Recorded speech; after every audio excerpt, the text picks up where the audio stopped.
Nazis during the Second World War. But we're much less likely to have been taught about the generations of black men and women who've shaped our country and our world today. As part of our coverage of Black History Month here on Sky News, Laura Bundock reports on the campaign to bring black history into the school curriculum. So there's a Caribbean restaurant in Notting Hill. Year 9 history and a lesson about the Mangrove 9.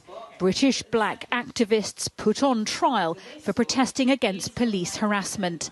It's a topic taught after the curriculum here was overhauled to include more black history. It makes history more relevant for me because I know it's not just like I've rich people and famous people in the world. I didn't know all of this before, and obviously coming into now my history lessons, I'm learning what they had to go through. The more we know about something, when we grow up, we can change it.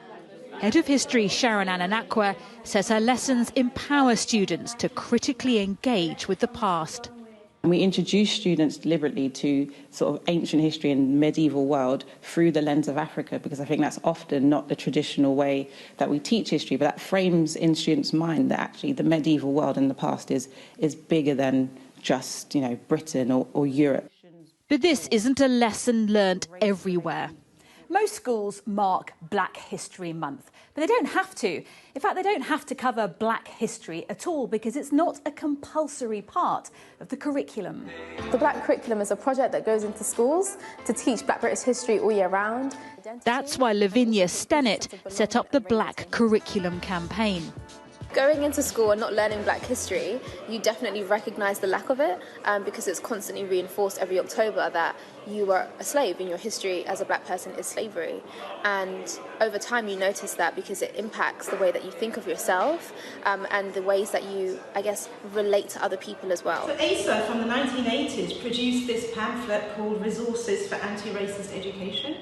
At Black Cultural Archives, records show how generations have been trying to bring more black history into education. Schools come here with their teachers for a range of different workshops on different topics related to the history of African-descended people in the UK.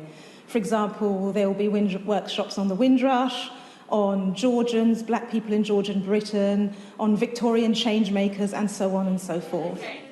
The Department for Education says the curriculum already includes significant figures from black and ethnic minority backgrounds.